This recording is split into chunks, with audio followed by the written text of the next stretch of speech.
Welcome back to the Ransomed Heart Podcast, gang. John Eldredge here, and part 2 of a conversation with Alan Arnold about creativity, writing, artistry, chasing dreams. But the invitation is out of intimacy and through intimacy with God. And we're talking about Alan's new book, The Story of With, A Better Way to Live, Love, and Create. On page 119 is one of those moments, Alan, that you talked about, the shift to with. And this one's entitled Take Heart. Her entire life, Mia has felt like she didn't quite fit in. No one shared her interests or understood her dreams. But then she discovers a place where kindred spirits passionately pursue the very things that make her come alive. Now her heart is being awakened. And so this is your opportunity. You're reflecting back on the allegory. You're reflecting back on the narrative. And this is you speaking to the reader for a moment. Yes. You're saying this is exactly what she needs at this stage of her journey. We can't be fully present to God or others if our hearts have flatlined. That's why Scripture, Proverbs 4:23, tells us nothing is more important than protecting our hearts. And you go on to ask the reader, how is your heart doing at this moment? Are you aware of the things you do each day that either numb or nurture your heart? If you can't name specific ways you are taking care of your heart, then it's probably in need of attention. Alan, when you were writing this, what was your big hope? The big hope was that it would be a way for people to see their life in a new way, to see the invitation that God's given them through their passions and desires, and to allow it to take them deeper into that, because I really believe that is a doorway where they can experience greater intimacy with God through their longings and desires. And so I wanted to create a story where the reader would let their guard down, where it wouldn't be teaching material as much as it would be a story where they had to find out what happened next to Mia. And as they went with her on this journey, they started to see their own similarities, their own maybe ways of limiting their creativity or distancing themselves from God, even though they believe in God. Mm-hmm. And so that was my great hope, was that by the end of this story, they would see their own story in a new way. That's so good. I mean, obviously, application way beyond those who want to become writers, though it is written in hopes of helping people be more creative in their life. And I want to add, I don't like this about my life, but the truth is I don't have a lot of time to read. Most of my reading is either research for a book I'm writing or for a podcast we're doing, that sort of thing. But just pleasure reading usually waits for summer, right? Everybody's got their summer reading that they do. But this is a book that reads very easily. Like, it's playful, it's intriguing, the story structure of it. It's not like Pilgrim's Progress, but it's allegory like Pilgrim's Progress. And so it breathes easy. It's not a hard book to engage, not a hard book to get carried along with because of the way the story goes along. And you have the protagonist go through a number of stages to get to a place of freedom. Let's talk about some of those stages. In the allegory, Mia quickly finds herself on this journey. Her car stalls. She's on this back road, runs out of gas, finds herself walking because it's getting dark. And so quickly, her story takes a turn that she didn't expect. And she finds herself in this new story where nothing is quite what it seems. And she meets a woman named Iona, who is this mystical, beautiful, alluring person, but who really frustrates Mia and basically says, if you want to find answers, this is what you're going to have to do. You're going to have to step into this surreal story. A new kind of story. New kind of story, right. Yeah. And so reluctantly, Mia says yes. And once she does that, she finds herself almost like in a Matrix-like setting. She's in this old brownstone. And in the brownstone, she has to go up the elevator, and there's 4 distinct glass vials that Iona has given her.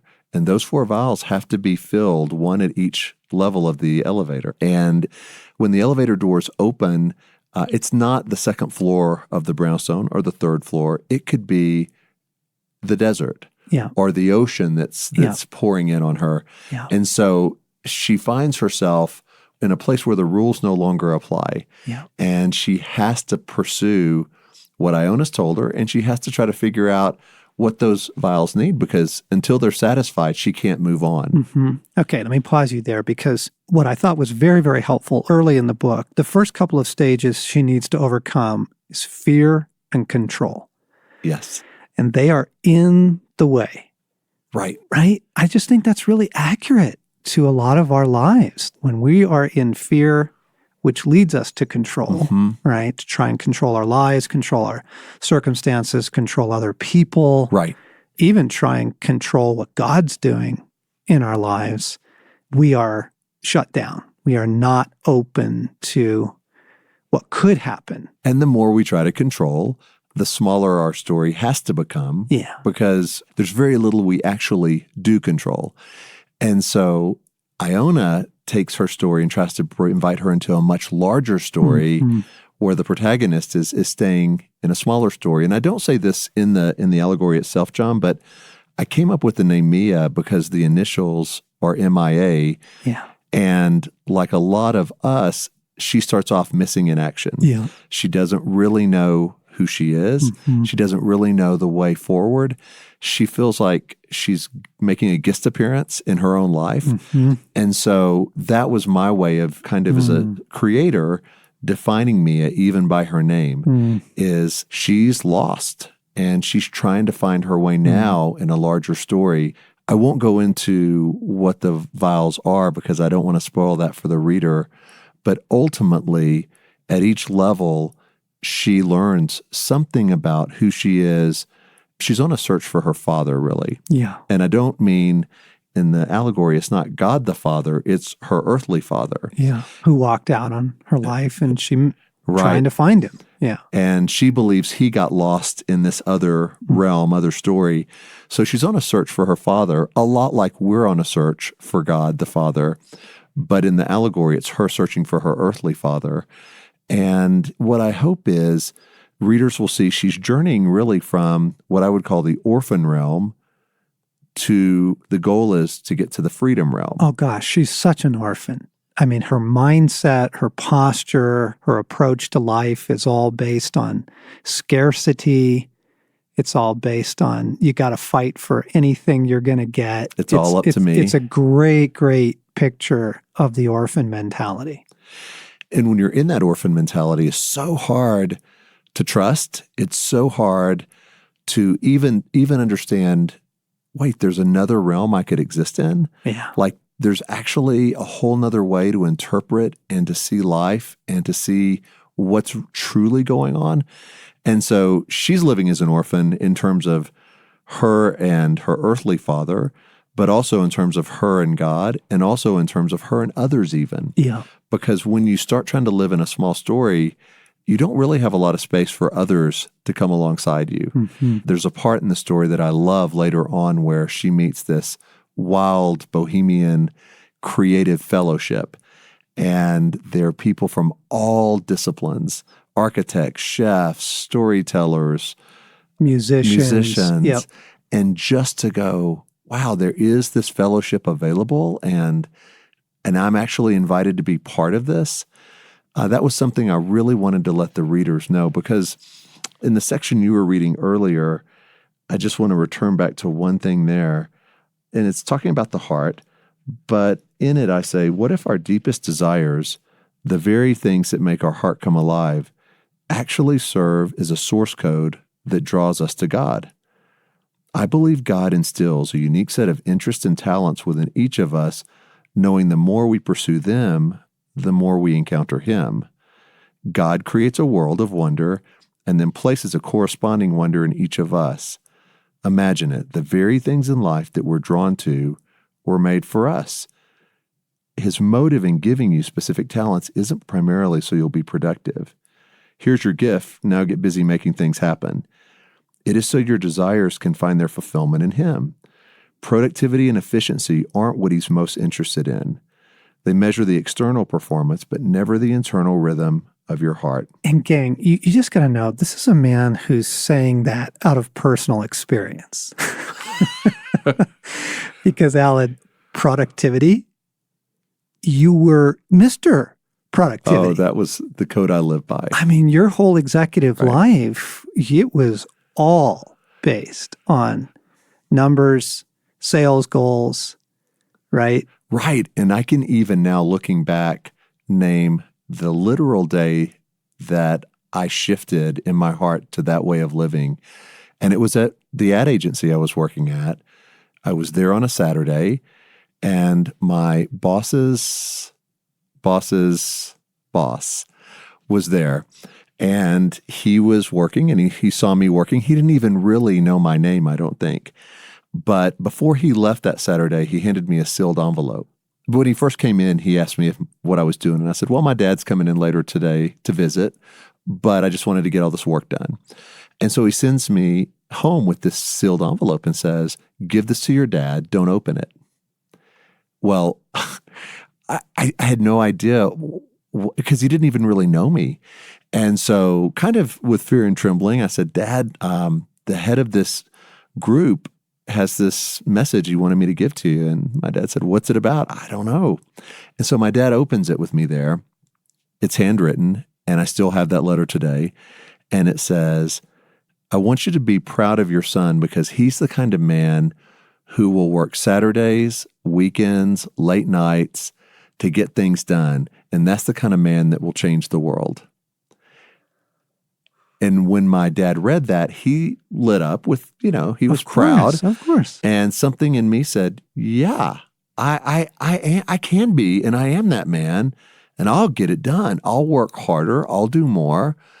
And that will be how I make my mark on the world. And it felt really true and right in that moment. And John, from then, it was like a toxicity or a drug that unfortunately continued to work in the corporate world. Oh, you betcha. Promotions, larger responsibility. I was at a point where, and I mentioned this in the book, I tell a little bit of my own story in the first few pages. And I was the kind of man where this was pre-9/11, but there was a flight that I was going to be on with a creative team, and we were going to shoot an author video. And I got distracted. I was on a phone call. They load the flight. And I turn around and everybody's on the plane. The plane's still on the runway, but the doors to board were closed. And the lady that worked there with the airline said, sorry, we gave your seat away. You missed the flight. And, no, the plane's still there. I just need to get on. Nope, you can't get on. It's already full. So she walks off. And there's a door that if you open the door, the alarm would go off, but it had a stairway down to the runway, and there was this small plane. And so I just waited for her to leave and pushed the door open, walked out. I'm on the tarmac standing in front of the plane, just standing there staring at the plane and not really knowing what's going to happen next, but knowing I'm going to get on this plane.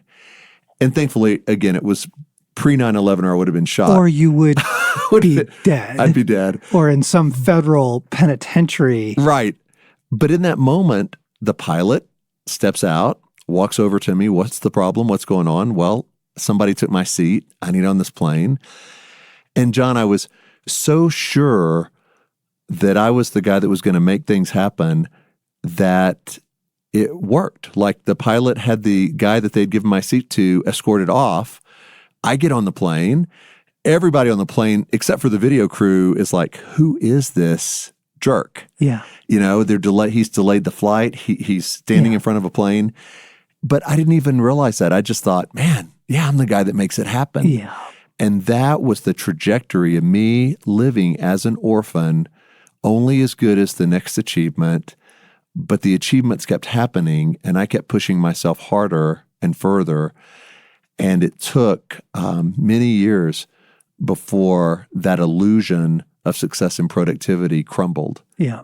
What's fascinating is that you use that in the book on creativity.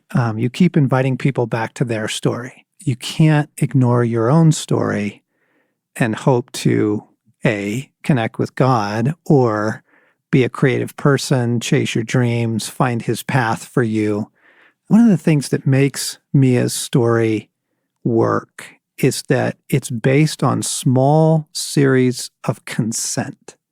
She doesn't give a big yes, but she gives enough of a yes, right? And there's several parts of that through the thing of like small steps of consent, which I just think is so true to our life with Jesus. You know, he doesn't necessarily ask for the entire thing all at once, but he's like, can you say yes to me here? Right. Can you say yes to me now in this? Yes. Can you say yes now in this larger thing? And, you know, he brings us along, frankly, through a series of consent. Right? Yes. So many have written off their desires of what they want to pursue and their creativity and things as a young boy or girl that they love doing. As they've matured, they've kind of said, no, that's really not practical. Or to do this, I have to conform to the way the industry says things have to happen. Or there's no way this would work. And I think the enemy loves that, because if he can shut down your intimacy with God as creator and co-creator, I mean, it's the first way God introduces himself to us, is creator. And we lose that if we don't pursue it. Yeah. And gang, we're not just talking about career. We're not just talking about, you get to change jobs. There's something much more deep here. I don't know if people have heard the story of how Sacred Romance got started, how I even became a writer. Brent Curtis and I were doing a teaching series here in Colorado Springs in 1995 at Glen Erie, the Navigator headquarters in the beautiful retreat center there, entitled The Sacred Romance. We were simply every Tuesday night sharing some thoughts about life with God and some things we were reading, life as a romance with God, and that your heart matters, and what would it look like if you took your own story seriously and faced some of the wounding, etc. We're sitting in a coffee shop one morning, and Brent said, hey, you know what, John? People are really responding to this. I think we ought to write a book. Okay, you got to understand it. At that moment, I have a full-time job. I am also in grad school, and I have 3 children. Life is, let's say, very full. And I just looked at Brent and I go, Brent, that's madness. I said, I don't have time for that. And I got up and left the coffee shop, and I'm out in the parking lot. And I remember the moment. I had this old Jeep Wagoneer at the time. It was this aquamarine. It was this really cool thing. But it still required a key. You had to put a key in the door to open the door. So I'm opening the door, and all I hear Jesus say is, that was a really bad decision. Wow. And that's it. Nothing else. He's gone. You know, it's just enough. It's frankly a lot like Mia's story in the book. It's just enough that if you'll go with that, things could change, right? And I'm like, what? And I just knew he had just said to me, that's a really bad decision. And so I walked back in to the coffee shop, and thankfully Brent was still sitting in there, and I had no idea how it was going to happen. This is absolute madness to add one more thing to my life. But I walked in and I said, okay, I'm in. Let's do it. Let's write this thing together. And it just a small step of consent. Yes. Right? Can open a door into an intimacy. And again, it's not talking about career, you know, and then your career will happen. But, well, then what happens is a story that you can live with God. And I think that's the whole point of what you're trying to invite people to here. So if you have just jumped into the conversation here, this is part 2 of a series with Alan Arnold on our team about his new book, The Story of With, A Better Way to Live, Love, and Create. And you haven't heard this story, Alan, but a couple weekends ago, a dear friend of the ministry had a heart attack. He's okay. Everything's okay. But Stace and I went up to visit him and check on his wife in the hospital. And, you know, first it's, how are you and how's everything? And everything was okay. And they were able to, you know, do what they needed to do for him. And then the conversation shifted. And what he wanted to talk about was this book. He's like, I'm reading Alan's book. And oh my gosh, it's blowing my mind. And it's opened so many categories. And I just thought, okay, how delightful. This guy he's in a hospital gown, which are not exactly flattering things. Right. And he's less than 24 hours from a heart attack. But what he's pumped about is the invitation to conversation with God, the invitation to life as a story, the invitation to creativity. And he's like, I even gave up reading. He's like, I love reading. Where did that go in my life? How did I let that go? Wow. And so it was this really cool moment of seeing the fruit already of this book in the world. If people are just hearing this message and going, well, I wouldn't even consider myself creative, I invite you into the story because you will see yourself that way in how you pursue your life, whether you're a housewife or whether you're at a Fortune 500 company or whether you're in college. God as creator gives all of us in our DNA. How could we not be creative when we're his sons and daughters? There's a quote in the book where I say, the world has grown cold. It needs warmth from the glow of those who have spent time with the creator. We don't just need more people doing creative things. If nobody ever wrote another book, we'd never get to them all. Or another TV show or another movie. What we do need are people who spend time with God in intimacy and in the right identity, and then invite others to experience and taste and be part of that. And that's what I want to invite listeners into, because when you spend time pursuing your dreams that way, you're never doing it alone. You're always there with God. And that's what the story of With is. And that's the invitation. Yeah. And so we wanted to let our listeners know about it. And we're making this available, right? This is in our store. And yes, it's available as a paperback book in the store.